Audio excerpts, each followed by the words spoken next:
I am angry as hell that in 2024 we are having to swim amongst sewage. And there's the old saying, culture eats strategy for breakfast, and it does if you've got the culture wrong. But the most important thing is you've got to be winning in your marketplace. So you make money from being competitive in your marketplace. But what you do with the success and the proceeds is really important. Like getting the culture right, and I can talk a bit more about that, is so important. Communication. One of the key qualities that a CEO needs, or any leader, you might be a divisional head or head of a particular geography, is communication. And I encourage my team to be accessible. I had no time for petty politics. What I got off on building highly performant teams and having some sort of strong sense of purpose as to what we were coming to work for every day. Those people who brought their real authentic selves, who weren't very nice people, I don't think they really survive in business. If you want to make people happy, don't become a leader, go sell ice creams. Being a leader, I don't think it's all about keeping everybody happy all the time, because you can't do it. Context is everything. You've got to understand the context of that company. Be flexible with your mental model. If your mental model doesn't change and it's not succeeding, you will go bust. It's not where you start, it's where you finish. And I said, Tony, I get that, but I think the bit in the middle is bloody important as well, which is the journey. Happiness is wanting what you've already got.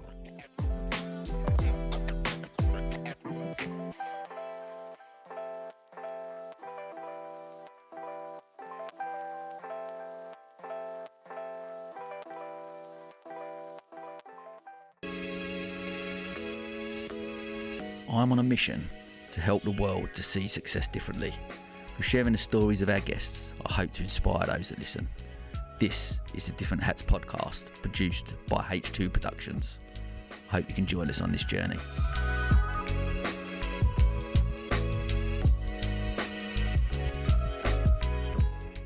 Okay, I'm just going to say something about one of our sponsors, Riverval. The world of cars, vans and minibuses is often a pain point for many of us. The hassle of finding the right vehicle, let alone looking after it, are all more things to add to our lists as busy people. Riverval's mission is to make motoring manageable, and that's why they provide leasing, purchasing, servicing and vehicle management. So whether you have one family car or a fleet of vans for your business, Riverval are your trusted vehicle supplier. Visit www.riverval.co.uk. Okay, let's jump back to the podcast. Okay, welcome to another episode of the podcast. Today, I'm truly honoured to be joined by a true local Sussex success story, Mr. Martin Hess. Martin, how are you? Very well, Sam. Well, that's a nice introduction. Not sure it's deserved, but thank you for inviting me on to your show, as they say. Mate, listen, great to have you. How you can say it's not quite true, I'm not sure. I mean, some of the obviously, it's been great chatting to some people about you and looking up on your journey and what's been going, mate, amazing. And what an incredible career. And look, as always, I want to start the story right at the beginning. So I want to find out a little bit about Martin Hess growing up. Give me something from your childhood that sort of shaped who sits in front of me today. Well, I suppose I'm one of those rare people who live in Brighton and Hove, but was born in Brighton and Hove and grew up in Brighton and Hove. Most people you talk to ended up coming here through university or job and then loved it and stayed. Well, I grew up here. Grew up in Hove, went to Cardinal Newman School, and loved it. Went off to university in London, stayed up in London for a few years, and then got married and came back to Brighton. The call of the sea, really.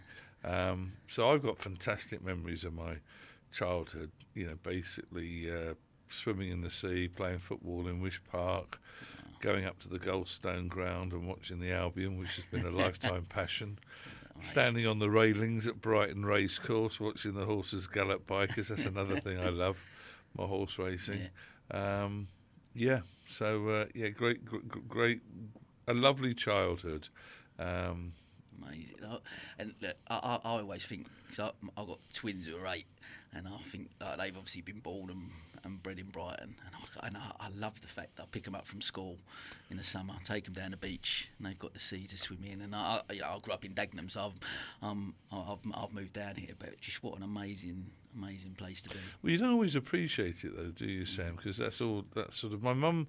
My mum and dad weren't from Brighton, so my dad was spent most of his life working in Africa and travelling the world, and my mum was from South Africa, so they ended up complicated story which I won't go into, but they ended up coming to Brighton because my dad's mum was a pensioner down here. She'd been in London, so that we don't go back generations in Brighton.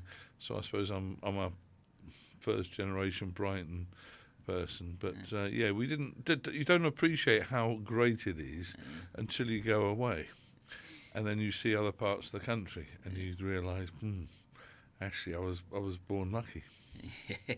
Well, we mentioned obviously a bit of a thing. You invest in a company in Basildon, in Essex, and you've had some family in Essex as well. And so I'm from Essex originally. Like you said, and as much as I've been there 30 odd years, this feels more like home now. And like you said, I'm still at that stage, I suppose, early doors. Just being able to see the sea on a daily basis feels like home, and there's something magical about it. Well, I feel the same. I feel the same when I drive down the drive and see the sea at the bottom of the road. It still lifts my spirits, even though I'm 64 years old and I've seen it a lot in my life. What I would say though is that I think Hove and a lot of Brighton is better now than it was when I grew up. I think Hove was sort of known as God's waiting room when I grew up. But the actual the demographics of Brighton and Hove have changed in 50 years, from being fairly elderly to being young and vibrant. Very, very significant shift, I think, in my lifetime.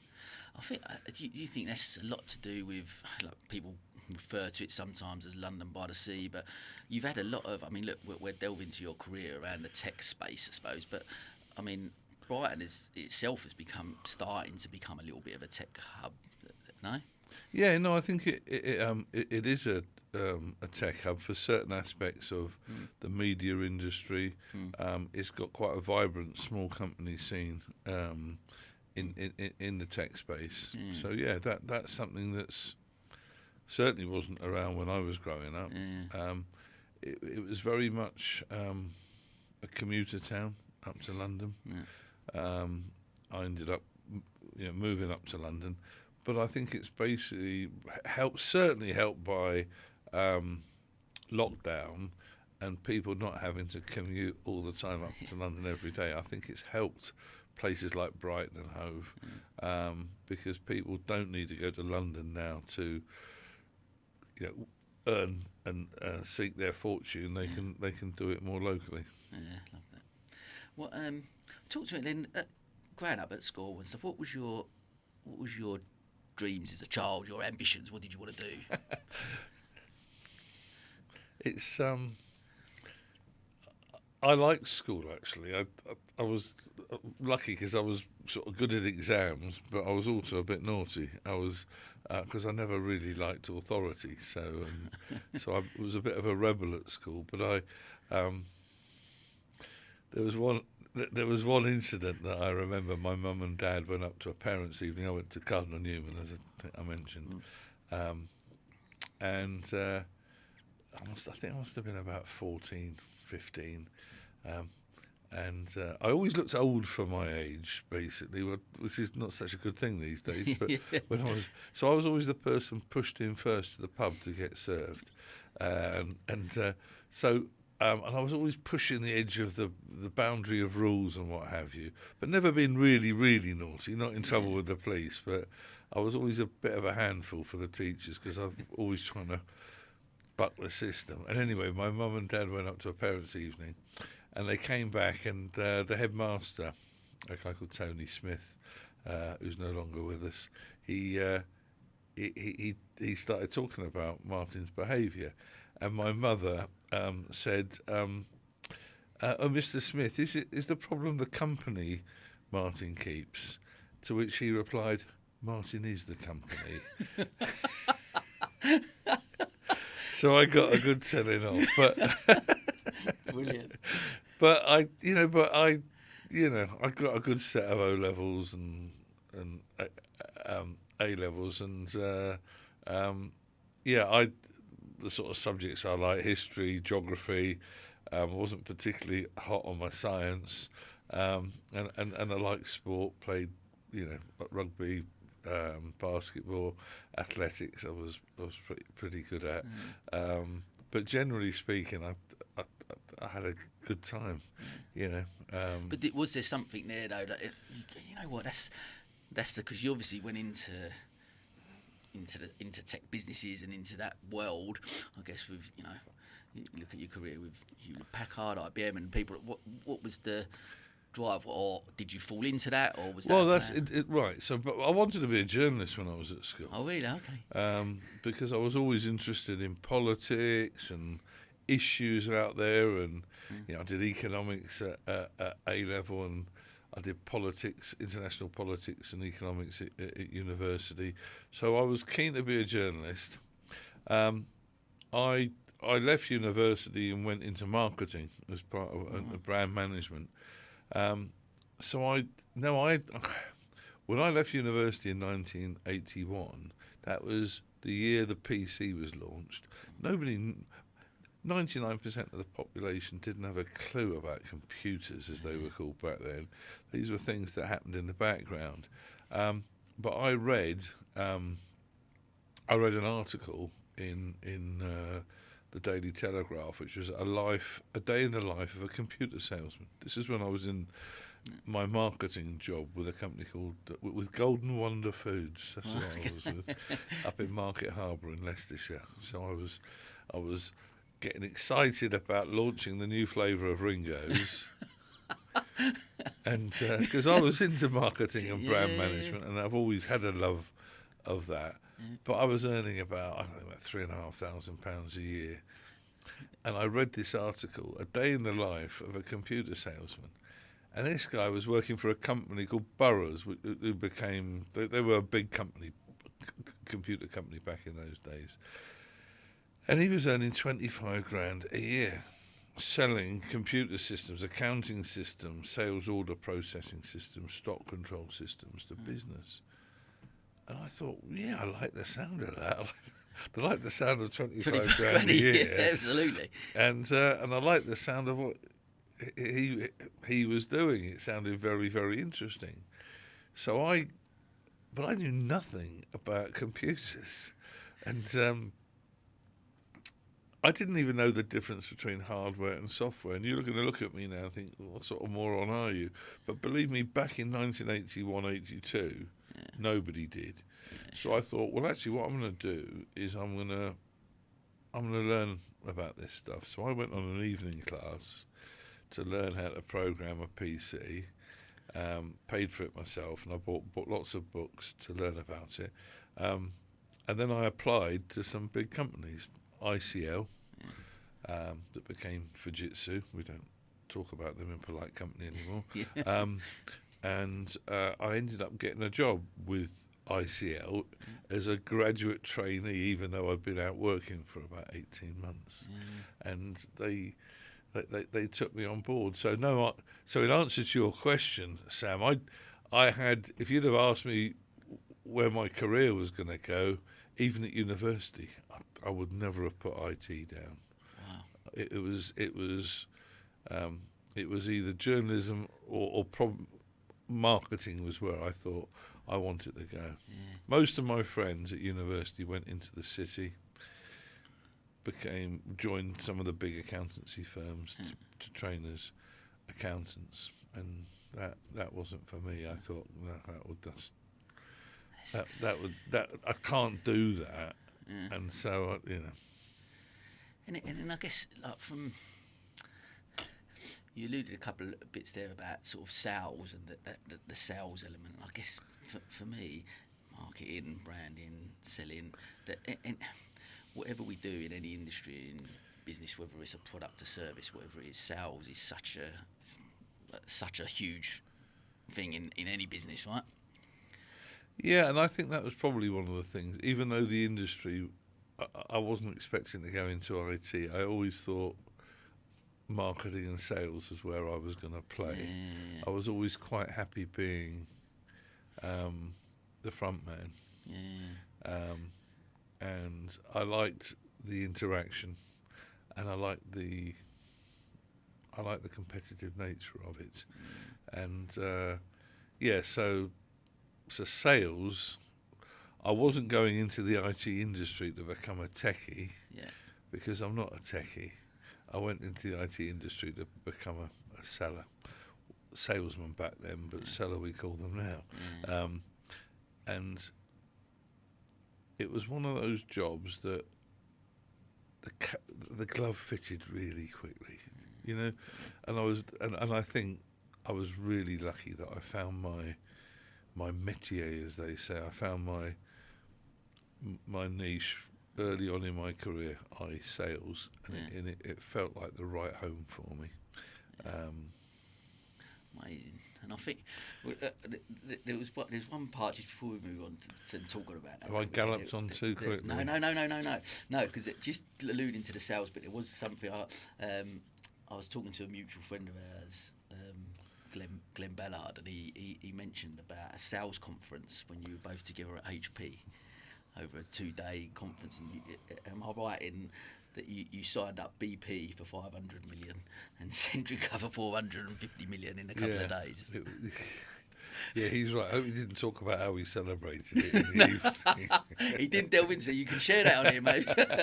No, it was one of the, it was a major sales conference for the whole of the European business. We were holding it in Barcelona. And it's one of those beautiful. Sometimes timing works beautifully, but one of those deals was signed a few days before, and then I had to fly back to London during the conference to close the other one, to get the other contract signed on the other one, and I came back like a sort of back into Barcelona like a conquering hero.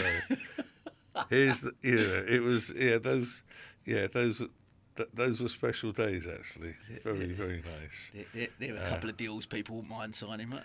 Yeah, they were very nice, actually. That was to basically run the IT systems for BP and Centrica. Yeah, they were pretty chunky deals. Yeah. Well, look, tell me then, like, you obviously, the type we've just alluded to, obviously a couple there with, working at Hewlett Packard and some of the huge global companies that you have done, and you've worked for all sizes of businesses right through. But is there, like, with these organisations, would you say there's a common thread through the businesses you've worked within that makes a company successful?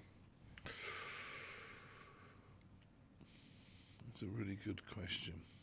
I have worked, I've worked in big companies like IBM and HP, and if I look at my career, I've flip-flopped a little bit between big company and small companies. So I went from ICL to IBM, which back in the 80s was not just the best IT company in the world, it was probably one of the best companies in the world, and I'll come back to them. Then I went to a small software company, and then I went to a medium company, and then I went to a startup. I set a startup up in Paris back in the .com era, if you remember that, late 90s, when we all basically got completely high on the millions we were going to make, and then somebody came along and popped the bubble, and we all had to go back and get a proper job. So I ended up joining HP via a company called Compaq, and so I've always had this. Most of my career has been in big companies, but I've always admired the small company. I've always admired the entrepreneur. I've never really. When I was asked who do I admire, I was never admiring the people that ran HP. I was admiring people that were basically setting up and trying to go their businesses. So it's a really, it's a really funny thing. And then, what I think culture is massively important. But you've got to, and there's the old saying, culture eats strategy for breakfast, and it does if you've got the culture wrong. But the most important thing is you've got to be winning in your marketplace. Wherever you choose to serve, you've got to be basically winning and prospering in that marketplace. And my sort of philosophy on business is that's where it starts. So you make money from being competitive in your marketplace. But what you do with the success and the proceeds is really important. I'm a great believer in you spread that love and benefit as widely as possible amongst your employees. And I also believe you act responsibly and do your bit to help the communities you work in. But it's winning in the marketplace, because everything flows from that. Profit is not a dirty word. Profit's where it all starts from. If you make a profit, you can do things then, can't you? And but the culture thing is goes hand in glove with that. And I'd say and it's not always easy to work out what comes first, the success or the culture. Certainly the businesses I've been involved in, and businesses that I've led, getting the culture right, and I can talk a bit more about that, is so important. I know we spoke a little briefly offline before we come on, and I spoke about culture. One of the subjects I find absolutely fascinating, because I think I agree. I think it's the bloodline actually of a business, and you get that right, everything else can stem from that. But it's how do you go in? Give me some examples. If you going in as a leader at a higher level, and you've got a bad culture, what sort of things do you implement straight away to change that culture? How do you go in and make a change? I think most people want to follow their leader, and I think culture absolutely starts from the top and flows down. Now, though I wasn't, for example, running HP, I was running my bit of it, the UK, and it stems from the things that I value, and I think it's not just what I say, it's what I do. There's such a disconnect between what businesses say they value and how they behave, and that hypocrisy it hasn't got a place for me. So I do what I say, and it stems from values. What values do I think are important? Humility, for example, I put very close to the top. Customer centricity. We don't see customers as people to exploit. We see customers as the lifeblood that are going to sustain the business. But more importantly even than that is happy employees, because it's the happy employees. Guess what? Happy employees lead to happy customers. And so how do you make employees happy? It's not just about the basic hygiene factors of pay.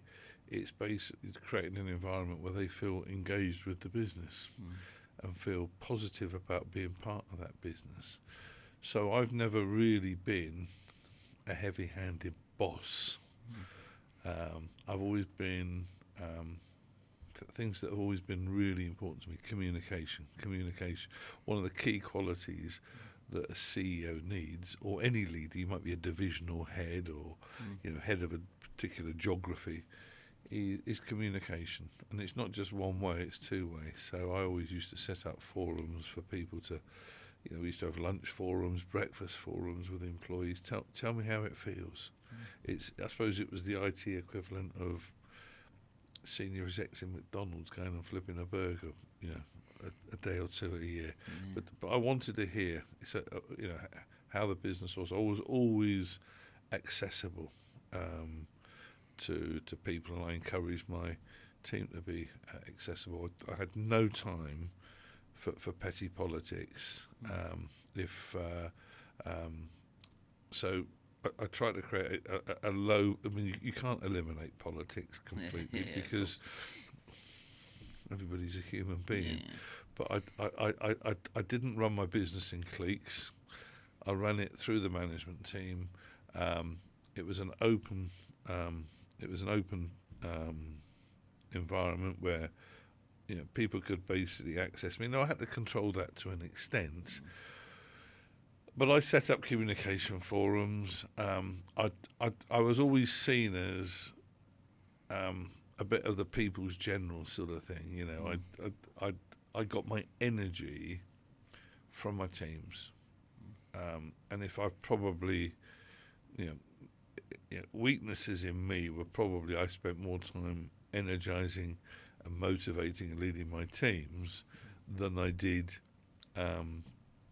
selling upstairs to the big corporate chiefs over in Palo Alto in California, because that's not what I got off on. I got off on building highly performant teams, and having some sort of strong sense of purpose as to what we were coming to work for every day, and leading them that way.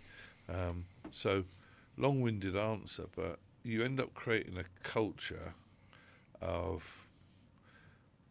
I really enjoyed working for Hesse. I really, he fired me up, and I've ended up firing people. I've ended up delivering some very tough decisions. Hasn't always been a bed of roses. But be fair about it. Be firm but fair, and don't ask your teams to do things that you wouldn't be prepared to do yourself. Love that, because there's so many things I take from that. I guess a big thing, the communication, got to be, and like you said, on a two-way level as well. I think that's such for any leader, any entrepreneurs, any business owners out there listening, I think that is such a key thing, that level of communication. But also your values, as you said, about humility and wanting to be. People want to be led, don't they? They come to work and they want to be inspired and want to be. We mentioned about I said about the salon where I got it wrong because I felt I was a boss and I wasn't a leader, and I think there's a difference between the two. That's a really good distinction, actually, boss and leader. I think you go in, and it was my first business, right? You learn a lot, you fail, you fall over, and you get up again and you go again. But I learned from that. I think I went in and I wasn't my authentic self. You say about values. I think I've got similar values. Humility is one. I think integrity, they're quite important to me. And I went in as someone that was, I'm a happy-go-lucky guy, and I've got a smile on my face generally. And I was someone who felt as a boss I had to be serious, and I had to be, I'm here and you're there, and that disparity doesn't work, does it? You've got to be, like you said, you've got to be part of what you're trying to build. You're absolutely right, Sam. You've got the power of position, right? Because you are the boss, but you don't behave. You've got the power of position, so you can take that for granted, park that over there, and then don't basically sort of mention it again, because people know you're the boss. So you can basically therefore behave in a more... The authentic self, by the way, you said that. I totally and utterly agree with you. So in big companies, you have to toe the party line. But I never delivered the company story without Martin Hess putting his interpretation and flavour on it. So when I had a town hall, American expression, so we had an all company town hall that had a few thousand people on it. When I talked about how the company was doing, that's how I felt the company was doing. Yeah, and so often you get bosses that are just, they're spinning it, and it's not authentic. It's not necessarily how they think it. But eventually people work it out, don't you? Your teams and employees work out, is that guy authentic? Is it him talking, or is he just delivering the party line? And that's always been important to me, the authentic self. Because you can't actually, I mention it on here quite a lot. There's a book I've read by someone called Bronnie Ware, which is the 5 regrets of the dying. And she was a palliative nurse, so she talks to people, and the biggest regret of the dying is that I haven't lived a life true to myself. So I haven't lived an authentic life.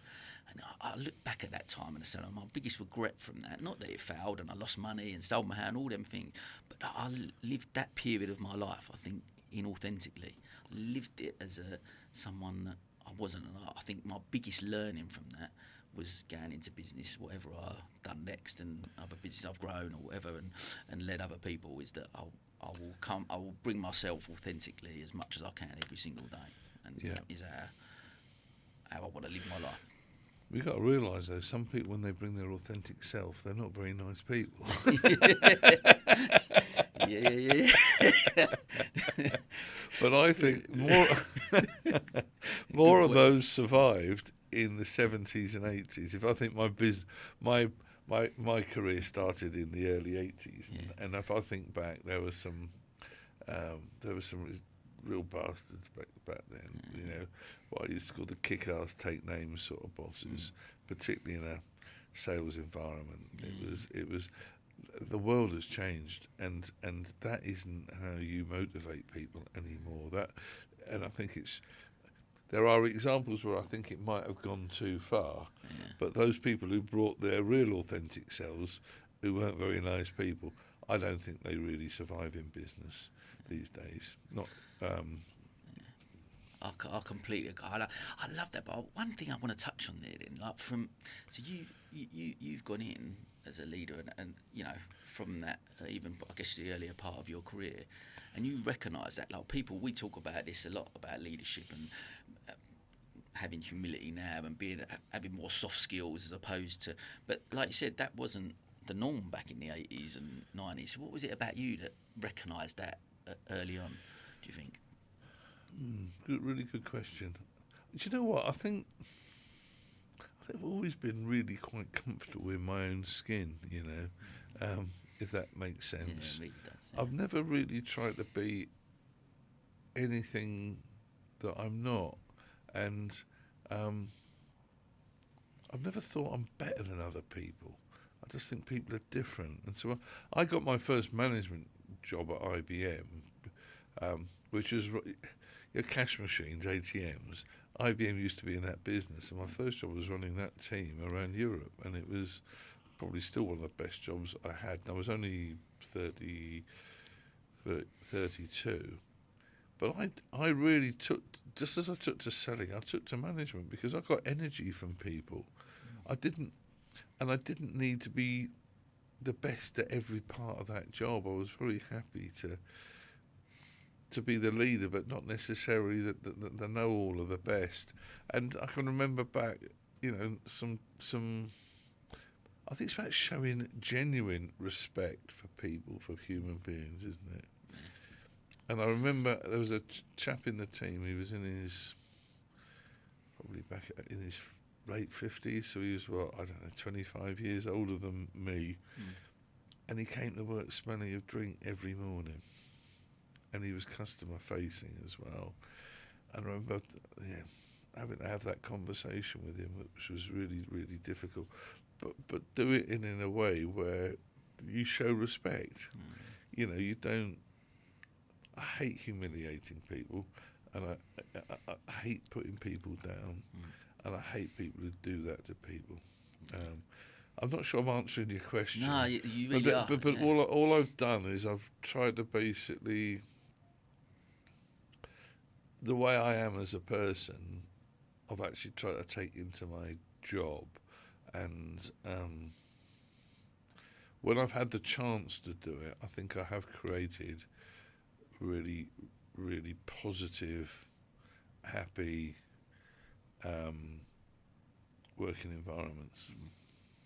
You can tell it, like, look, in the little time I guess I've known you, and over the years, and people who speak to you, you can, even just by sitting in this room today and having a conversation, you're a people person, right? Like, similar to me, I love chatting to people. I love, you know, I guess I've built businesses based around the ability to build relationships and have conversations. But so much of that, what I take from what you say, so much of it comes from having respect for people and treating everyone as you'd want to be treated. And I think that's a key for, I guess, for a leader of some point, is to... Yeah, there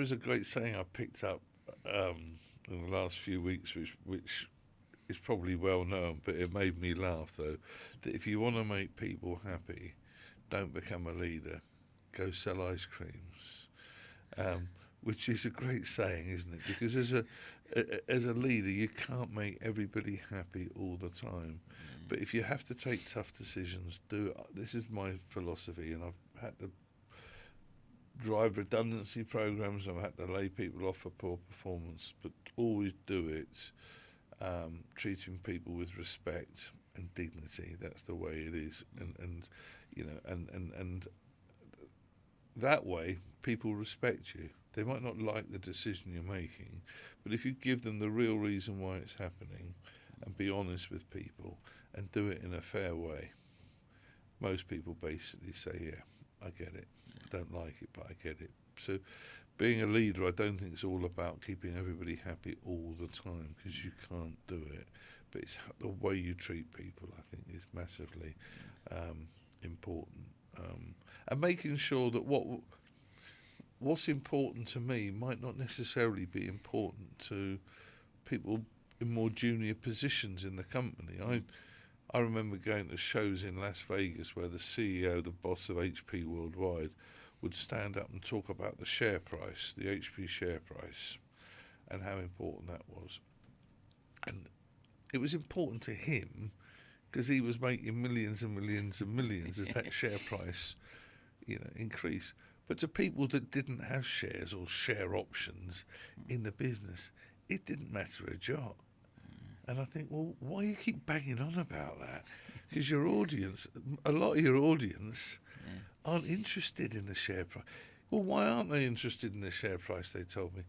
Because, I get that, but turn it into something that matters to them as individuals, That matters to you, but, it might be other local issues like, can I have a better coffee machine? Can I not? One of the first things I did in a company I was running a few years ago was we finish on this is pre-lockdown. We finish at 4 o'clock on a Friday. Oh, because everybody used to finish at 5:30. It's a little thing like that everybody absolutely loved. It's little things like that. Oh, have Christmas Eve off. The whole company have Christmas Eve off because nobody does anything. And by the way, you don't have to count that as part of your holiday entitlement. It's just an extra day because nobody does anything on Christmas Eve. Little things like that. Oh, he cares about our world. Yeah. Oh, completely. And it's like you said, a couple of things. One, knowing your audience when you're talking to them, and actually recognising exactly that people are motivated by different things, aren't they? There's some people that maybe, especially I guess within a sales environment, you maybe the financial targets of what drives them, the money, and that's something that people are hungry about. But not everyone is motivated by that. Right, so it's recognising that some people, I heard it on a podcast recently, and it's similar to what you're saying about actually, and then some people maybe just want to spend more time with their family. They're happy to come in and do a really good job while they're there doing their work, but then that's it. They want to go home and do that, and recognising what it is that motivates each individual. And we are all individuals, aren't we? So it's recognising. It's not easy either, Sam. I find it easier motivating a sales audience because at the end of the day I'm a sales animal, and I've had to learn over the years a technical audience, for example, gets motivated in the IT world totally differently. They like they like earning money, but that's not their main driver. They like interesting projects. They like developing their technical skills, so making sure there's enough money in the training budget and that they're working on interesting projects, that's much more important to them. So you're absolutely right. Knowing your audience and knowing what fires different groups up is absolutely crucial. It's fascinating. Well, let's talk about, I mean, you mentioned again prior to coming on about investing in in many companies over the years. You've acquired companies, you've sold them as well. Talk us through some of that. What do you look for in a company if you're going to acquire it? And what is it that jumps out at you to go, I'm going to invest in that or acquire that? Well, so I left HP in my mid-50s about just over 8 years ago, and a lot of people thought, oh, Hess is off to retirement, but I wasn't planning to retire. So what I did is I went in and became initially an exec chair of a medium-sized IT company called OCSL, and with a view to taking that through to a successful exit, which we did. We sold it to a German company called Cancom, and they asked me to be the CEO. So I went from chair to CEO, which is an unusual thing. And then we ended up, we had a war chest to go out and buy some businesses. We bought a couple of businesses, one in London, one in Belfast. And then we sold that to a big Spanish company called Telefonica. And I stayed on and ran that for a couple of years, and we bought another couple of companies. So, and also I sort of during that time and a bit before, I'd started investing my own money in some tech startup businesses. So if you'd have asked me, Sam, 10 years ago to talk about this, I would have struggled. But so my last 10 years have actually been in a non-big corporate environment, and it's been a fantastic. I've loved it, to be honest. Absolutely loved it, because I've been able to take skills and knowledge from the big company world, but not necessarily smother the small companies, because that's what you can do, but take what's appropriate, but then use that experience to help those businesses. So I've invested in about 17 startup businesses. 5 have gone bust. Most of them were the early ones that I didn't really know what I was doing. 3 have paid out. 1 paid out really well, a tech company, which was early stage AI company in the online gambling space. So overall, it's been more good than bad. But you do pick up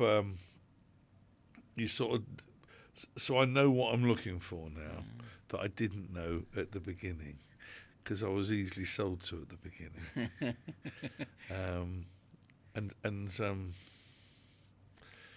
In those early stages, when I was investing in those smaller companies, every founder of every business quite rightly thinks what they are bringing to market is the answer to world famine.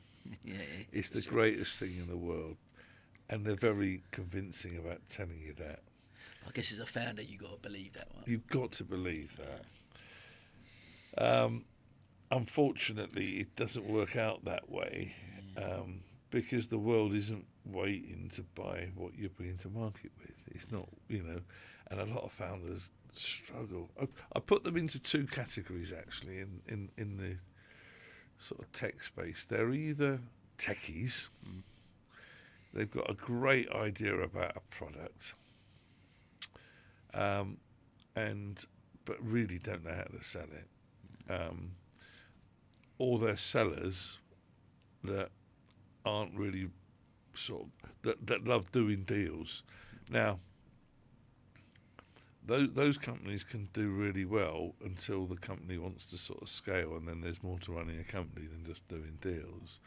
The techies basically think the product will sell itself, and then this grubby thing called sales comes into their world,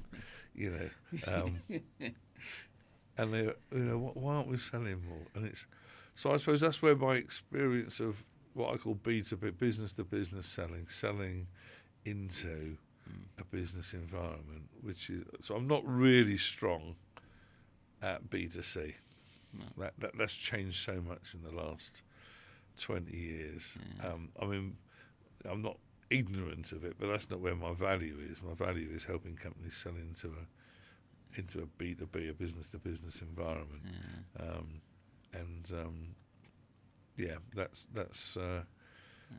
that's not easy.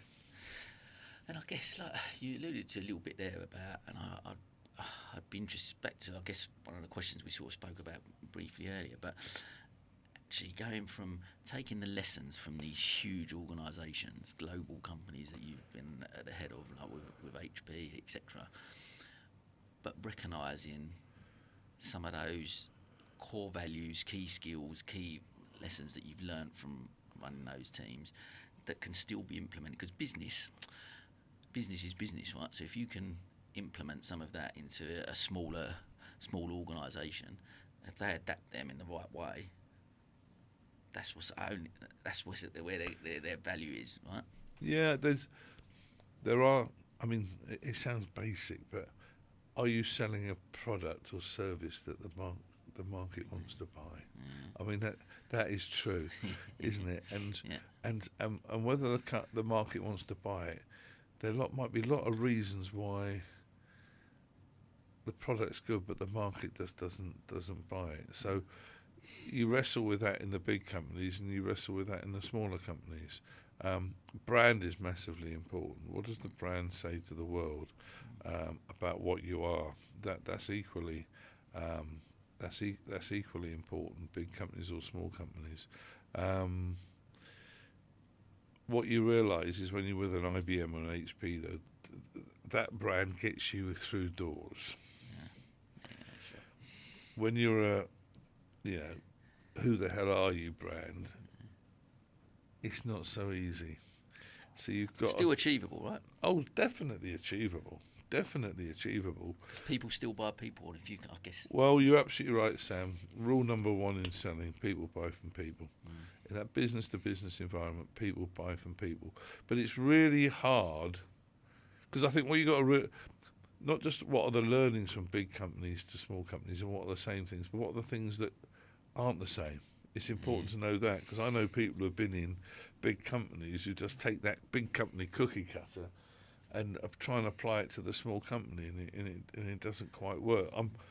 I'm a great believer that context is everything. You've got to understand the context of that company, the market they're in, where they are in their journey, and then apply the experience and knowledge you've got to the context of where they play, if that makes sense. Yeah, it really does. Yeah. And it worked. It worked over here in my last company. Why doesn't it work here in the new one? Well, because the context is completely different, and that's one of the things I love about business is you have to understand that context and their place within that market and where they are on their journey.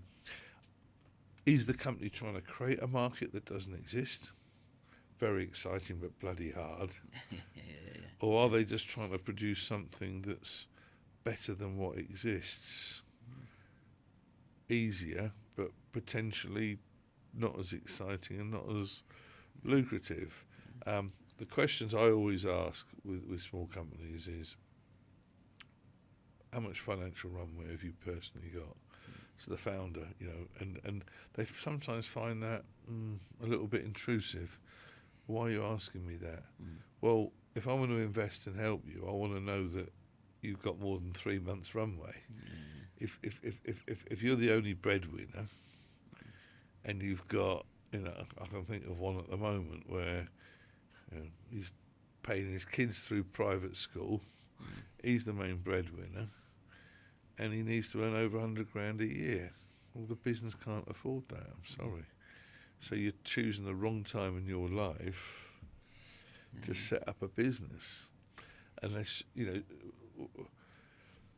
so if it's a business that's going to be, a lot of these software businesses, software as a service, you invest a lot over a period of time, they lose money over a period of time, and how much sacrifice are you prepared to make to actually get this thing off the ground? And I can last 12 months actually without drawing much of a salary. Okay, that sounds a bit better.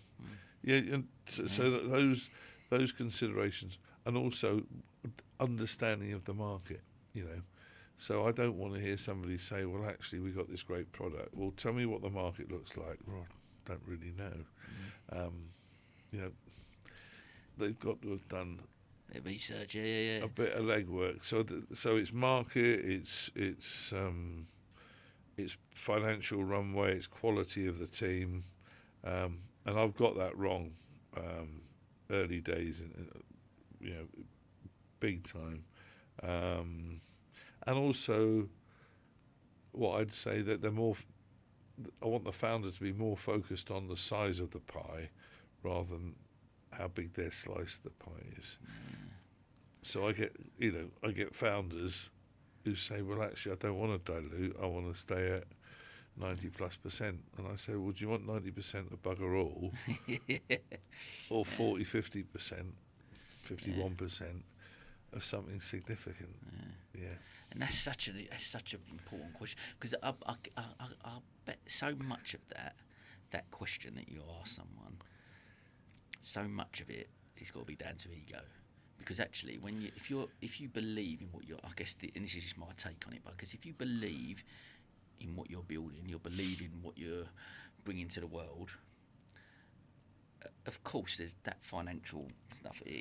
Of course, that's important, and it's got to make money. And if you've got a purpose and you truly believe in that purpose, what your slice of that pie is if you go, I just want to keep it all to myself, the ego kicks in, and if you can leave your ego at the door and go, actually, I know what I'm building, and it's going to be great, and it's going to be a huge success, whatever that looks like. I'm happy to, whatever that looks like, I've got the small piece of a huge pie because it's made an impact on the world, and I've done something that I really believed in. Totally agree. It's got to be done Totally agree. I think it is ego. I think it's control as well. I want control. Yeah. This is my company, it's my idea, I want control. So all these things, Sam, play back into personality types, don't they? Yeah, sure. What sort of personality type are you? That's one of the things I've invested in the last 18 months. So I'm not employed. I'm not full-time employed anymore. So I chair a couple of businesses and help a couple of others. But I've invested in becoming an executive coach, and I've invested in a psychometric tool called the Enneagram, which is fantastic, and it's the richest and deepest personality type profiling methodology that I've come across, and I've used it in my old world.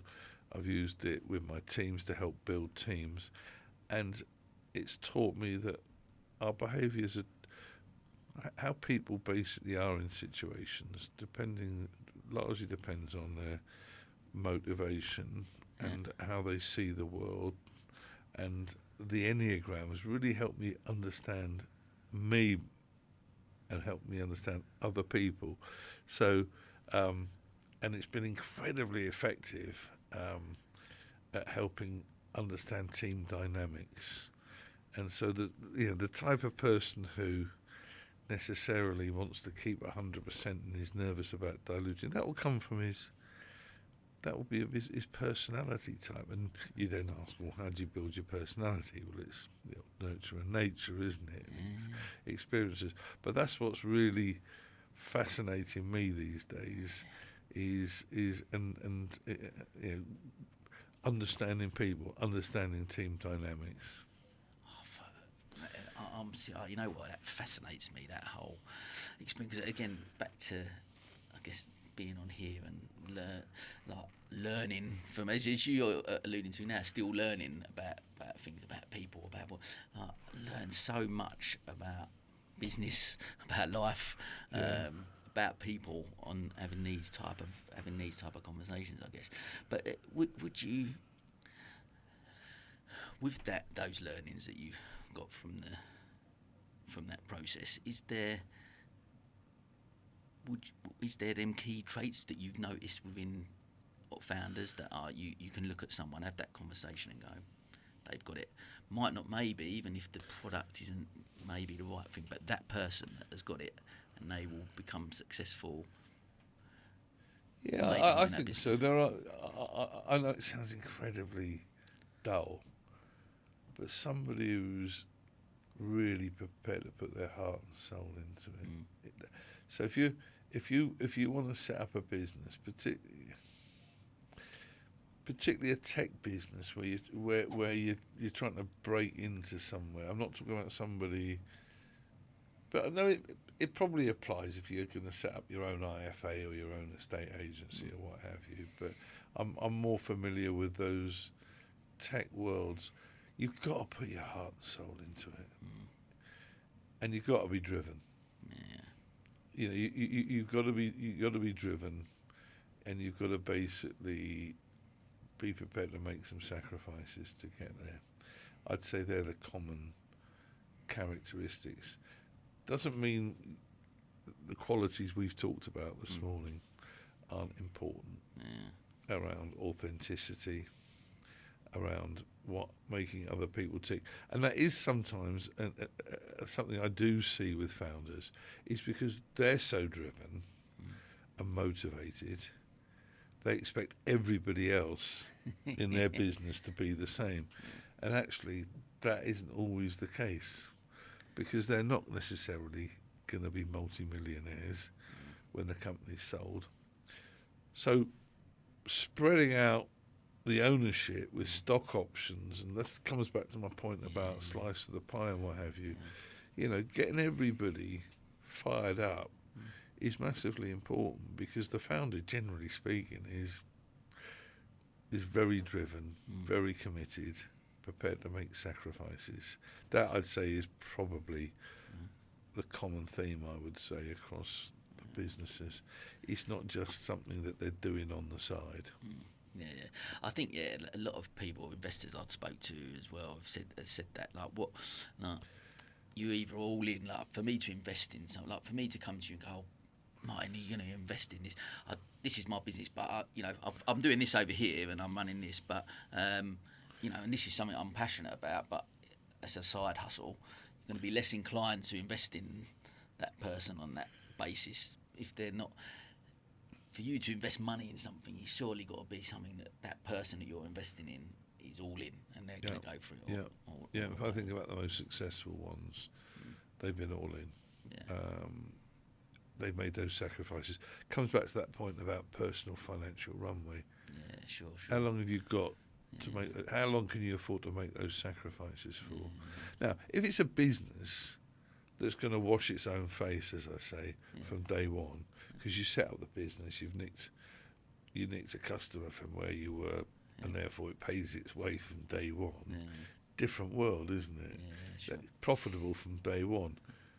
I can pay myself. I can still pay myself nicely. In the tech world, it's not. It's often not like that. Particularly in the software as a service world, and that's where you're making. You know, your route to profitability might be many months or even several years. Yeah, sure. You know, Salesforce.com, for example. You know, years and years and years and years before it made any money. So, yeah, it's determination to succeed. It's commitment to the cause. I'm all in on this. I'd say they are. I don't see many succeeding where that isn't the case. This is Geo. Geo runs a scarf company. Geo doesn't see the need for telecoms. Everybody uses mobiles now. But can a mobile really be a business phone? Geo is having coffee with a client, Gabby. Well, actually, Geo prefers acacia leaf tea. But what happens when someone calls? It could be a big new deal. Surely it would be rude to take the call? But many people hate leaving messages. They may just call a competitor instead. What can Geo do? The answer is simple. Turn the mobile into a business phone.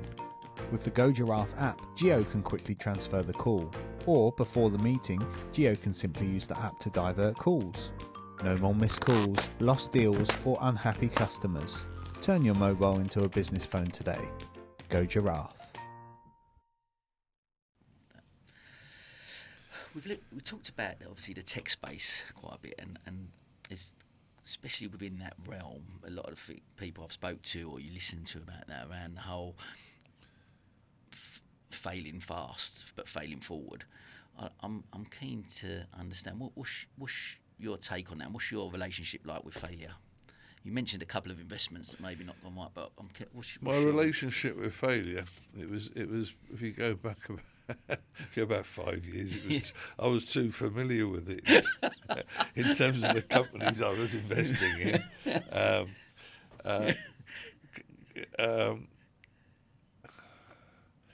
I know they say the difference between America and Britain is, we don't like failure, so it's sort of a black mark in the States, It wears a badge of honour almost. It's almost a badge of honour. You're not trying hard enough.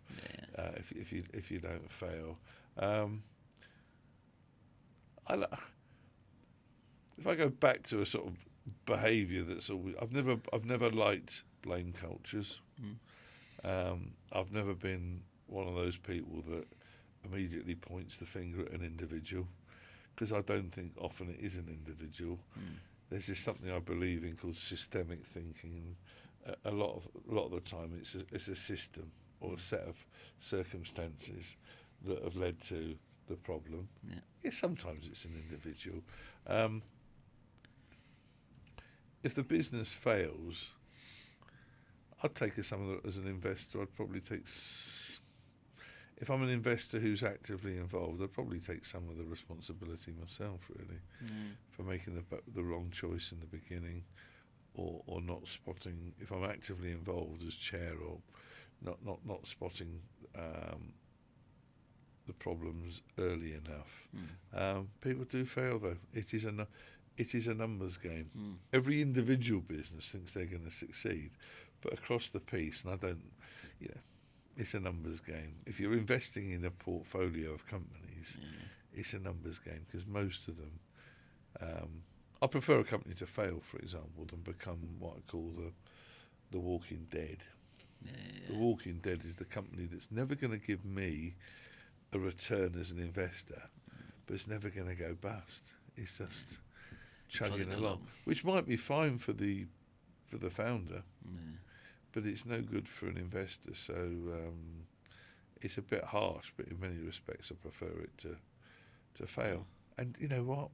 It doesn't make the person a bad person. I've still got huge admiration for the person who gave it a go. What's important, though, is not keeping on going with the same strategy when it isn't going to work. So your point, Sam, about failing fast is important. Well, actually, we thought this was the market for it. Well, actually, it isn't the market for it. So let's maybe look at maybe we should point our guns at a different market, or the value proposition needs to change a bit. We need to change how we're positioning the whole product or service.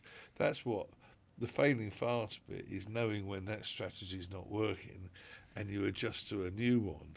And that's important. So I say to founders, be flexible with your mental model. If your mental model doesn't change and it's not succeeding, you will go bust. I love that. Because that is such a, for me, look, if anything, something like COVID comes out of the blue and hits everyone like a ton of bricks, right? If you haven't got that open-mindedness and you aren't able to pivot, we were forced, so many companies were forced to pivot, and there were some that just didn't know how to and went by the wayside. And if you're open-minded to pivot in, you're open-minded to go, actually, this is the direction, I'm adamant this is the direction we're going in, actually that's not working, I need to go in a different direction. Being open-minded to do that, and COVID I think helped us as individuals, as business owners, to get to that a bit quicker, right? I totally agree. I call them mental models. We all got models of the world, haven't we? And just basically having flexibility in that model is important. Going back, actually, we haven't mentioned lockdown. I think that was a real test for all of us in leadership positions, wasn't it? Where was you at that point? And where was you? I was running a business called Cancom, so it was a business. This was before you sold to Telefonica. Before I sold to Telefonica, so 2020. It was a company doing. It was a company doing about £150 million sales. and about 500 people. So it was a reasonable size, not an HP or an IBM, but it was a with offices all around the country. I took a view which said I encouraged people to come back to the office pretty much straight away after lockdown 1, which was end of May 2020. Not coerce people, but I felt very conscious that young people with kids, young people basically who were with mum and dad, or people with kids at home, they had nowhere to work. They had to so I opened the office. I went back to the office myself, sort of led by example. The other thing I did, didn't furlough anybody. It was a decision I made with my team, because I didn't want people worrying about furlough and would I get my job back, and we could have furloughed probably about 30 people, but we didn't need to. The business was doing okay, and I'm really proud of that. Because objective number 1 was I didn't want any of our employees worried about their jobs when they were already worried about this thing called COVID. And I think it basically brought us a lot of good employee positive feeling towards the company coming out of lockdown. Actually, I bet. Over the course of your long career, talk a bit about some challenges that you face. Would COVID be up there with? Yeah, I think so. I think so. We bought a company based in Belfast in November 2019, and within 4 months, we were in lockdown. So all the things that I'd normally do, which is get over to Belfast, all the mechanisms I'd put in place to make them feel part of the same family, because I'd always go on to the soft stuff, was really hard. So we had to do a lot of virtual stuff on Teams, and that was really hard keeping people focused on the job, focused on customers. We identified those customers that were going to be badly hit and might struggle with payment terms with us, and we cut them a lot of slack and what have you. But it was. I think it required real leadership, actually. Yeah, 100%. Because people look to the boss. How was he behaving? Has he disappeared? Is he gone missing? Or was he? So we did lots of things looking for you. We did lots of fun things as well. We had lots of virtual competitions. We were very early on in terms of virtual drinking on a Friday afternoon. We'd have the quizzes. We'd have lots of fun things to keep employee engagement high when most people were at home. And I worked. One of our marketing team, worked on putting programs together. So, because they were important to people. They were dark days in my view. I mean, some people like them because they think, didn't have to commute up to London. I could, go to work in my pyjamas. I think for most people, certainly for me, they were dark days. Yeah, it's strange. Isn't it? I just launched County Business Clubs at the time, and I had Fernball, so there's an events-based company, which stopped completely. So of course, that was a dark period for me, really financially. It was and obviously as a business owner, that must have been tough. We felt between the gaps, so there was no financial income from that side of things. Luckily, Fernball was a really agile business. I didn't, there wasn't huge outgoings. There wasn't no income. Wasn't many outgoings. It just almost paused, and then we could go back when we was allowed to go back. So it was okay. But personally, it was a tough period. But I guess for for you as a leader, especially of a company of that magnitude, like you said, dark days.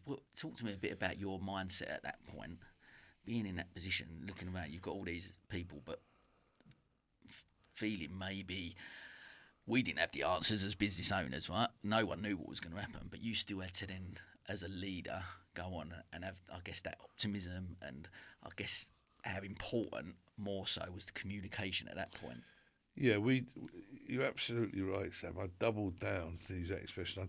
I doubled up my communication. Right. Yeah, so we used to have a monthly all hands call, as we call them. We've imported these American expressions. I turned that into a weekly all hands call. So every week, we talk about the business. So I was, my own personal view, and it was quite difficult. And I'm not just saying this with hindsight. I was never a supporter of lockdown. Okay, so I realised the pressure that was on the government to lock down, because it was huge. But I formed my own opinion. I didn't think this thing was going to kill people under 60 unless you had another one or two comorbidities. And I know that people did, and you'll get people saying, "Oh, Martin, but my mum died of it," and I get that. But for most of pretty much all my employees, who were sort of most of them were in their 20s and 30s and 40s, I thought, you're going to be okay. Now you're going to say, "Well, how did you know, Martin?" Well, rightly or wrongly, that's what I worked out. So the thing is, I personally wasn't scared, if that makes sense. And I think a lot depended on how the leader felt personally about it. I personally didn't feel scared, but I recognised that a lot of my employees did feel scared. So I couldn't go on calls and just say, "Hey, what you worried about?" I was very sensitive to that. Yeah, sure. So the balance I struck was opening the offices and come back if you feel comfortable coming back. And we put all the distancing things in place and all the compliance. But I never talked it up, and my language was never about fear. My language was all about, well, first of all, we're not going to do furlough, so don't worry about your job. So that was, and two, we got to keep focusing on our jobs, our customers. We got to look after our customers, and in some of those sectors like yours, hospitality and what have you, we had to be really respectful. But the business that I was running, we ran people's IT systems for them, and they still needed to be looked after. Yeah, of course. And even so, I guess maybe more assistance at that point, wasn't yeah, there? more. I went on a couple of industry forums where I took that view, and I was criticised by my colleagues for, "Martin, I can see you're putting pressure on your employees to come back." And I said, I wasn't at all, but basically, there are a lot of people out there that this is I had a big house. It didn't. Yeah, I didn't want to stay there, but if you're working by sitting on the end of your bed, I was thinking of them, not. And so So I suppose in summary, I have my own personal view, which gave me strength. But I had to be very sensitive that not everybody saw it that way, but tried to basically make sure we took the fear out, we made it as fun as we could, and we still focused on customers. I mean, so I was always a big one for kickoffs, company kickoffs, and we used to do them in London, and they were always important to me. We still did a kickoff. But we made it a virtual kick-off. Oh, really? So I turned up in my black tie and dinner jacket on camera, because we have kick-offs and we have awards for the previous year, and I wasn't prepared not to do it. I love that. And it was, like you said, there were so many great some positives that come out of it, and there was some things like you said, again, back to pivoting, adapting. We done a virtual business awards for Sussex during that period. You did the same. Yeah, me and Brad Hatchett from Network My Club, me and him both got on, hosted it in our Dicky Bows, and you do stuff just because, like you said, you had to think differently, didn't you? There was a bit of I mean, we weren't around in the war, but it's just there was a little bit of a wartime mentality, wasn't it? We got to carry on anyway. Yeah, absolutely. And that was. I know some businesses really used it as an opportunity to pivot. I'm very close to a sales training company that had a platform, and they pivoted from face-to-face training to using a virtual platform very quickly, and their business, their business prospered because of that. Because obviously, face-to-face training events stopped immediately. Yeah, of course. Yeah, no, I see. It was an interesting time, mate. Wasn't it? It was an interesting time, definitely. But look, I want to touch on, obviously, with the sale of the businesses that you've been involved in as well, and I guess getting to a point, like you said, you invest now and having that financial security or that financial. Getting to that financial position. A lot of people will run a business, build a business because they think, I'm going to get that payday. If you've got to that situation, as you have done in the past, and you've sold businesses, been in that position, is there what's your feeling around that point? Is it that euphoria moment that you get to that point, you go, I've achieved that, great, I've got that financials.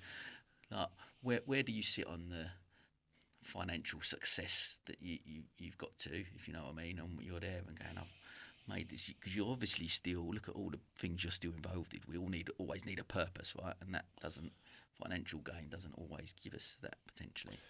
Yeah, it's I'm lucky because I'm financially comfortable now. I haven't made the huge money that very successful entrepreneurs have made, but I'm very comfortably off. Yeah.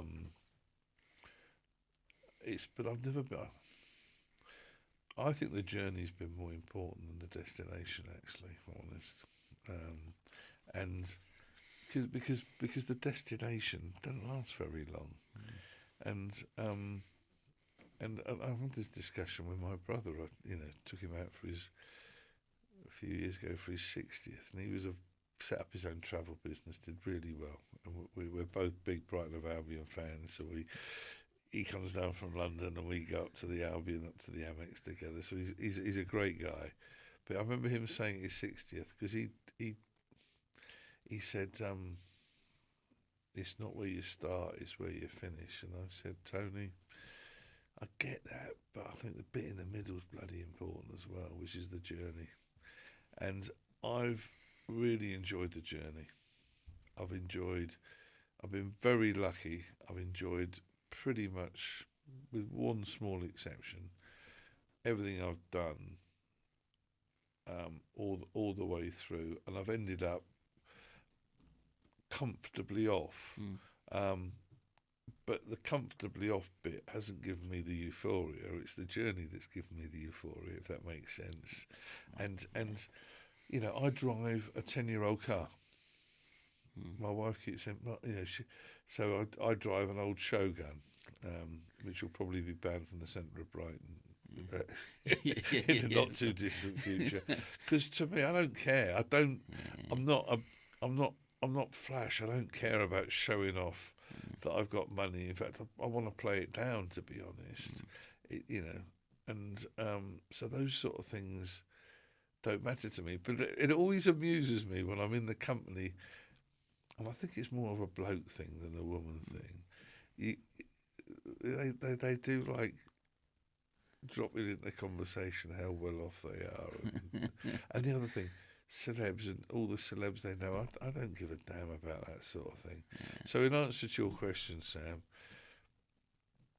I'm comfortable with where I've got to. I don't think it's particularly special. I think there are a lot of people in life who've done some really remarkable things.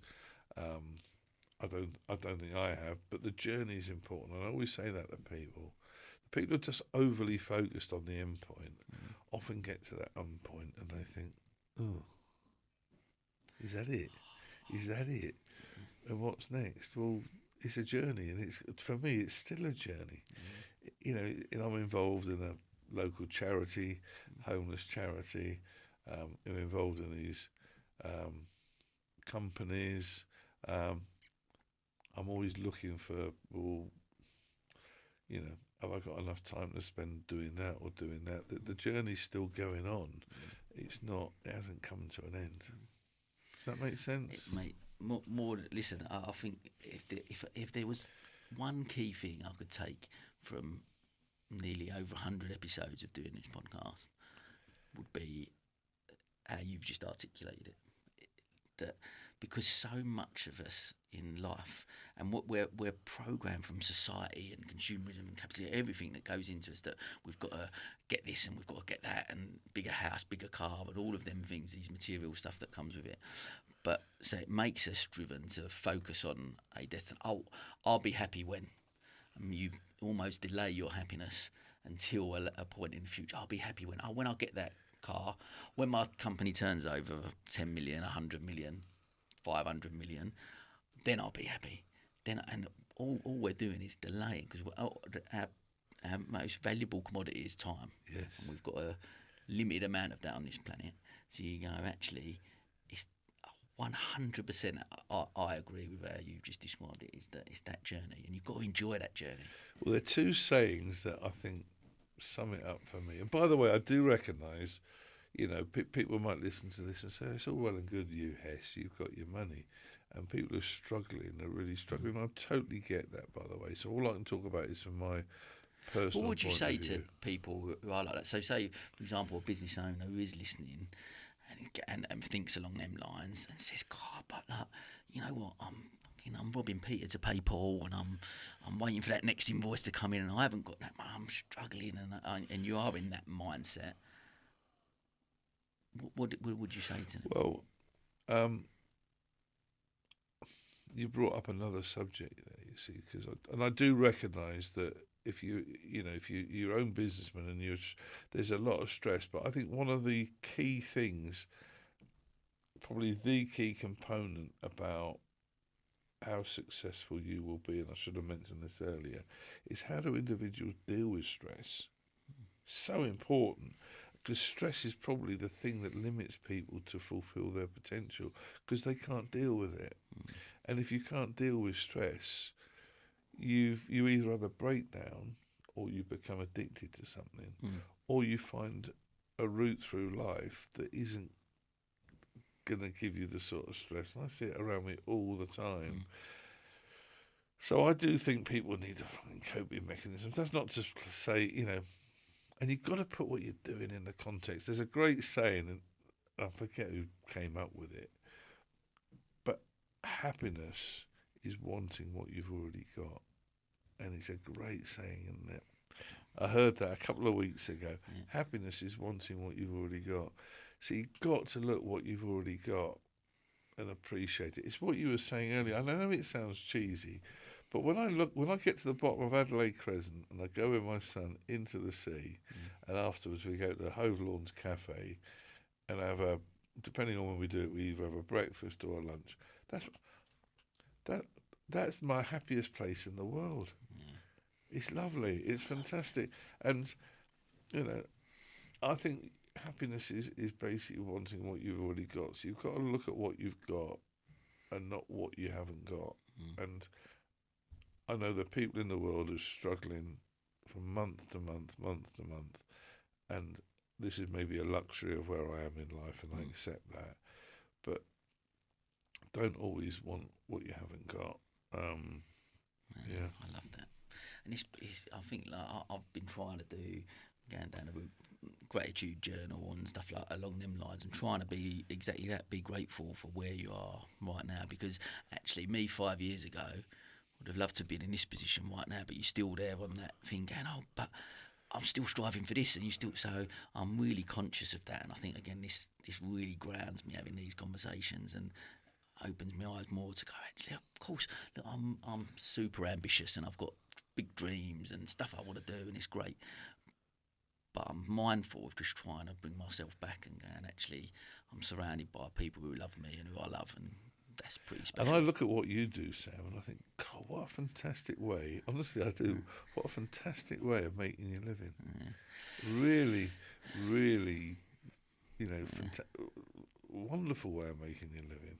It's kind of, and like you say, I think you go through life, and there's one thing I can teach my kids is to find something that lights you up, that you're passionate about every day, and if they do that, irrespective of the financials, as long as we all want to have Maslow's hierarchy needs, we will earn some money in some form to do it. But I think, again, back to lockdown helped with that. When you're indoors and you're sitting there, I was surrounded by my kids and my wife, and you go, actually, if I had 10 million in the bank, I'd just be sitting in a bit of a bigger house with a car on the drive. I couldn't drive. Exactly. I'm just surrounded by the people I love, and that's what's, I guess, without getting too soppy about it, that's the important thing in life, right? It is, and that search for happiness, isn't it? Is really, really important, isn't it? And it's massively important. And so, success for one person is not necessarily the same as success for another. But it's make sure that journey is enjoyable, day in, day out, day in, day out. I love that. You touched on there about the swimming. It's something we obviously share. I swim in the sea a lot as well, and love that. And we won't get too political, but we was having some frustrations around, obviously, Southern Water and what's going on with the. How do we solve this problem? Right, we can't. Sometimes we can't even go in the sea because of the sewage. You've struck a raw nerve on this one. I mean, I took to swimming in the sea all year round probably about 4 or 5 years ago, and I've got my rubber gloves and my rubber boots because my feet don't like the pebbles as much as they did when I was younger, and I go in for a splash around and I love it, but I am angry as hell that in 2024 we are having to swim amongst sewage. It is beyond disgusting, and I am angry that Southern Water have allowed this to carry on. I'd love to find a way of changing it. I'm an environmentalist, right? But not an But my environmentalism is about everyday things like sewage in the sea. That's what matters to me, frankly. I personally don't think the world is going to come to an end, but I do think tolerating sewage, just as you're paddling, this isn't sewage miles out at sea. This is sewage that's washing up on our shores. Is just appalling. And I'm appalled that we've allowed, whether it's the government or Ofwat or whoever, have allowed this to carry on. And if there are people out there, if we can get a bunch of us together that will lobby Southern Water, that I think they're saying that they're going to fix it by 2030. Well, that's not good enough. And I think you might have mentioned, Sam, but I've heard it elsewhere, that they prefer to pay the fine than make the capital investment. How can that be? Well, there's something wrong with the regulation, isn't there? The whole regulatory environment is wrong. If that is the case, maybe this is, you got to get to criminal prosecutions and things like that, because it's just not acceptable. I think I completely agree. I think the beauty of the sea and nature, that we should all have our given right to be able to walk in there at any point. I shouldn't have to check an app to see a red cross on my thing saying you can't go in there because sewage has been. And like I said, since November, we're recording this now in March. Since November, I haven't been able to go in the sea in Saltdean. Really? Because of every time I look on the app, there's a red cross. So I come into Brighton where there's less sewage and I can go and swim by the pier, and that's how I can get in the sea. But I can't, where I live, I can't walk 5 minutes to the sea and go in the sea there because of sewage, because that's a dumping ground there. This isn't a third world country where they can't afford to do it. This is England. It's quite unbelievable, isn't it? Yeah. But we sort of seem to, it's like one of the many things. Why hasn't this been tackled? Mate, anyway. on here, you heard it here. Me and Martin are gonna we're gonna start something. We're gonna sort that out. Look, we're coming towards the end, and there was a couple of things just before we round up. There was something just with your knowledge and being involved in tech for so many years. I'm really keen to just touch on AI. What's coming in, grown hugely in the last probably year or so with ChatGPT. What's your take on AI? How it's going to change the world? Talk a little bit about that. I think it will. I think it's another massive inflection point or change point, just as the internet was a change point 6 years ago. I do think we're hitting another change point. I don't think people should panic though. Technology has always technology is a massive disruptor, but I do think it's a source of wealth as well, because it drives productivity and change. And as long as you will get dislocation and disruption because of it, but I'm an optimist in that I think it will create different types of jobs. It might destroy some jobs. It will create different types of jobs. So I think the net effect is, I think it will be. But we all look at the negative side of it, Sam, which is always going to take my job away. It will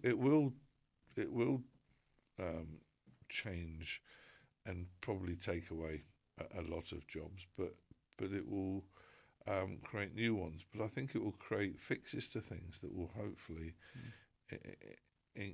improve humanity. But we've got to be careful. There are going to be certain areas. So I think the risk from cyber attacks is getting bigger and bigger. So that's going to be a continual battle, and you've got some, to use the jargon, some bad state actors like the Russians and the Chinese. And because more and more of our infrastructure is digital, it is prone to attacks from cyber attacks. I think we've got to watch the nature of warfare with AI. That could be very, very scary. It gets into the wrong hands, that's the thing. You get into the wrong hands. So I do think there's a very high risk part of it, but I do think huge benefit to humanity as well. So I'm probably more optimistic than pessimistic, but there are some serious risks if we in the areas of warfare, and combining that with cyber attacks. It's but there is also a short-term risk that companies, and this is my will use AI to replace people and deliver worse customer service. If you think about it, we're all frustrated, aren't we, when we try and engage with companies? You can never talk to anybody, and there is a risk that the bots, the companies will just think, well, that will save money. Let them deal with a bot, and it will just drive.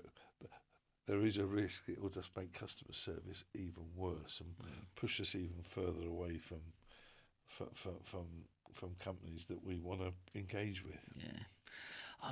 We spoke to a couple of there's a company that's called Simpler AI, and we interviewed them on the radio show recently, and they were saying, I think that it's looking at AI as a tool and going, actually, it's here. Whatever way we look at it, it's here, it's growing, it's going to be huge. So we either bury our head in the sand as business owners especially and go, this ain't happening, or you dip your toe in and look at it with optimism, as you mentioned, and you explore the many benefits, how it can enhance our businesses.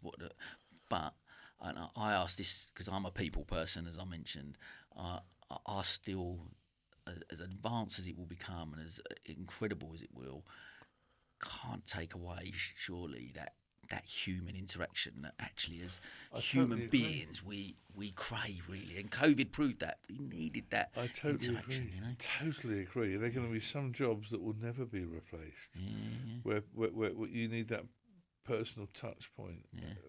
Completely agree. I tell you one area I am nervous about, and is I've always seen technology as a positive. What makes me nervous though is the state basically using technology to control us more, and I always think that's an interesting balance, because I'm not a conspiracy theorist at all.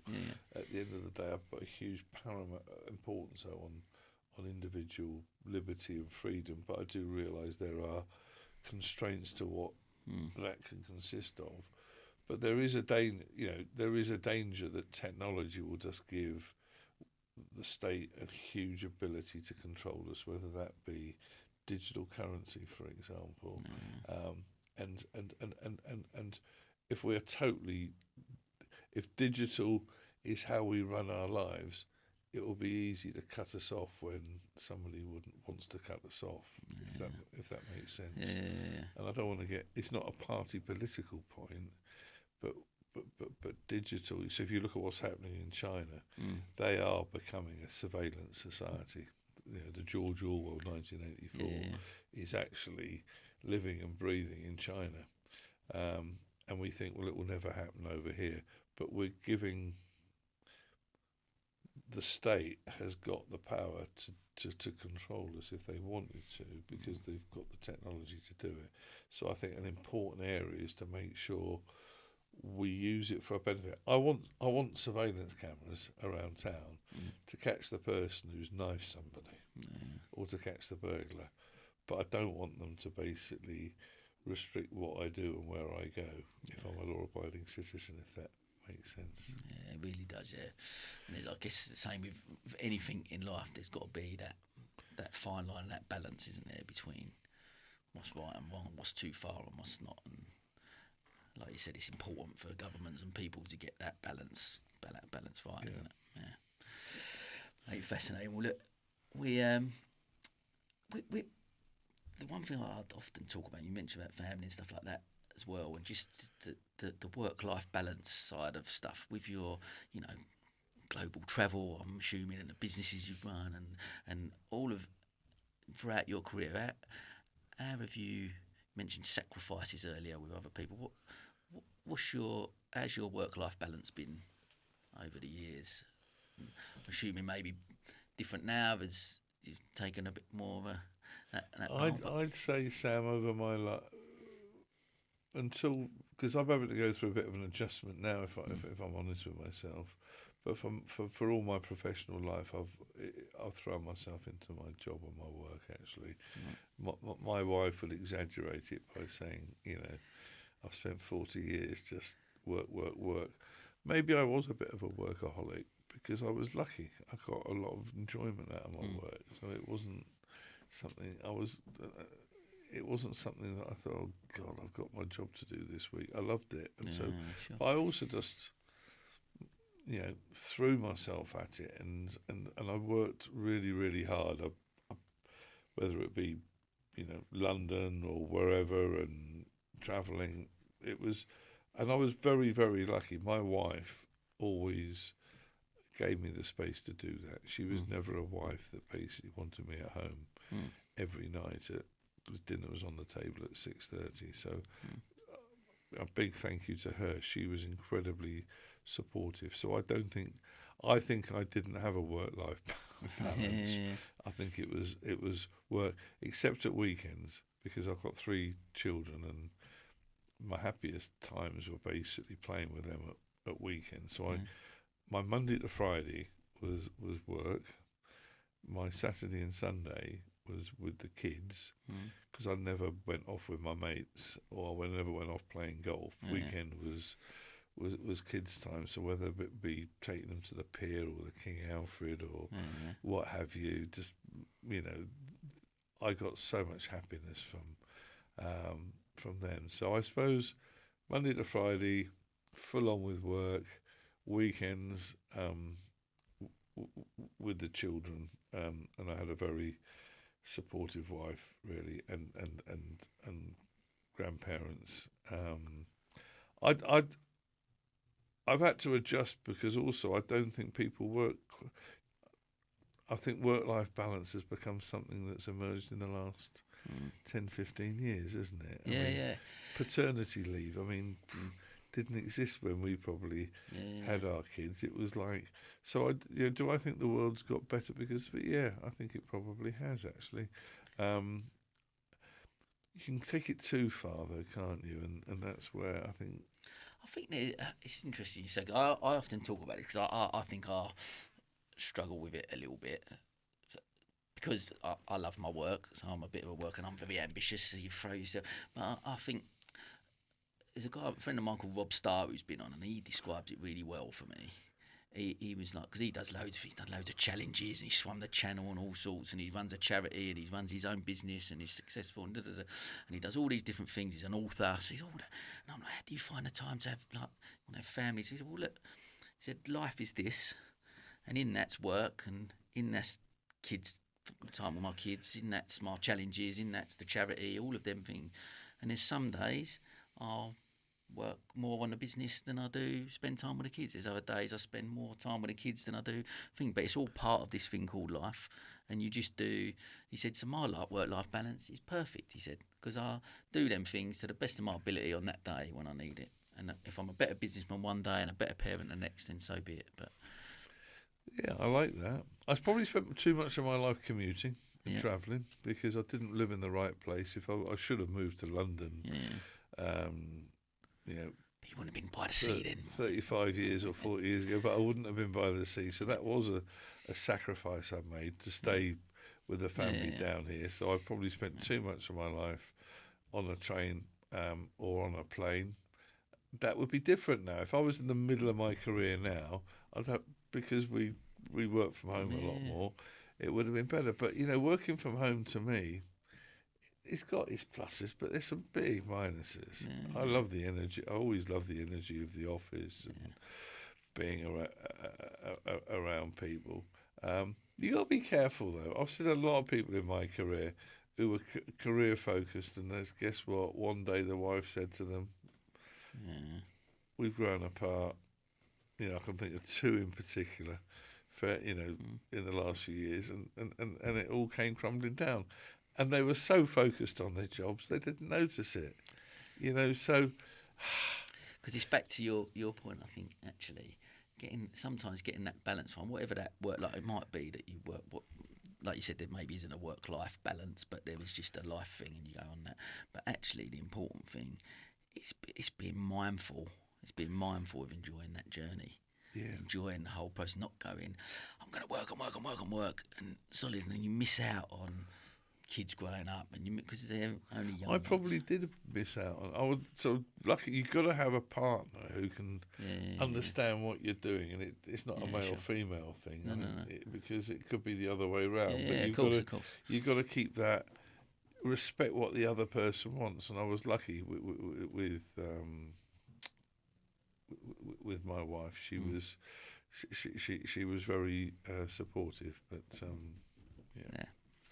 Amazing. Well, look, last one. What you've sort of alluded to, and I think I'm going to know the answer. But if you, the essence of the podcast, helping the world to see success differently and asking everyone to just give me your definition of success.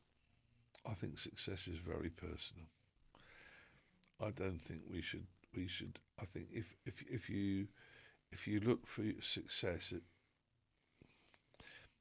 as defined by other people, then I'm not sure you'll get the fulfillment and happiness from it. I think society puts a lot of pressure on what we think success is, whether it be celeb status. Well, people know me because I appear on TV, or I'm a big name, and there's a big status need in people. Tick, or that sometimes shows that either you become a celeb yourself, or you name drop other people. That matters to some people. I totally respect that. And that's not a bad thing. It matters to an individual that they know this footballer or this Anton Deck or what have you, or they can show success through personal wealth, through driving the Aston Martin, or lots of multiple homes that they've actually got. I totally respect that. That's not success to me. success is basically, I know this sounds really cheesy, but that inner happiness and inner contentment, that is what success is to me. And I'm not sure I've completely found it, but that's how I measure it. And I suppose I chose to go into the IT industry because it was well paid. Does that mean it was the only thing that ever mattered to me? No. It was an industry that's paid me well. I've worked and I've done all right out of it, and I've got a nice standard of living. Does that mean I feel I've been successful? I don't really.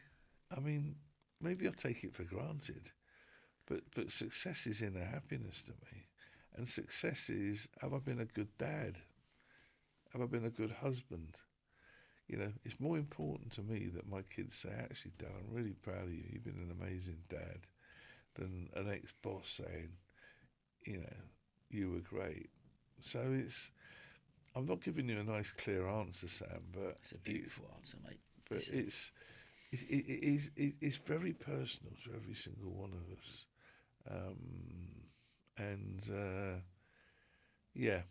It's finding that inner happiness, and that's what I've been trying to do with this Enneagram and that sort of thing. Because I think what's really important in life is understanding yourself. Mm-hmm.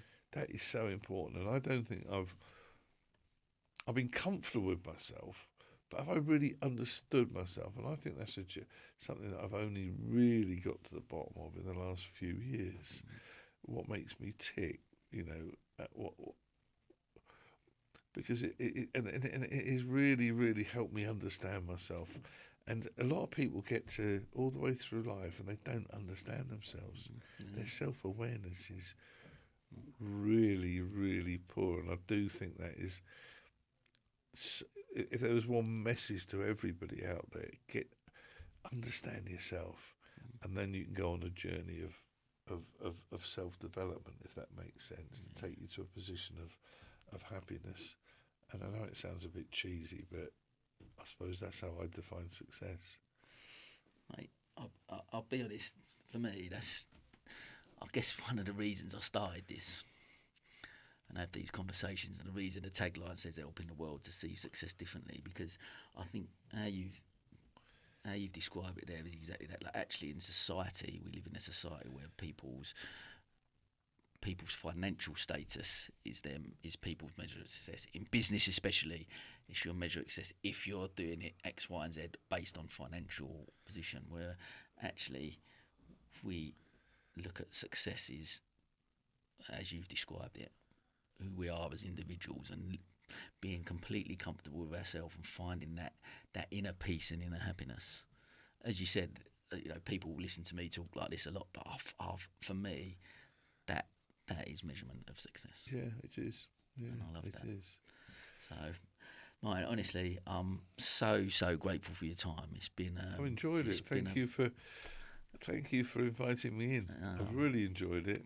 I'm really glad. And listen, there's just, with your wealth of knowledge and, you know, insights, that there's so many amazing takeaways from the conversation, and genuinely, just really, really, really, on behalf of all our listeners, I guess I'm really grateful for your time and coming on and sharing that. That's all. Thank you, Sam. Thank you, mate.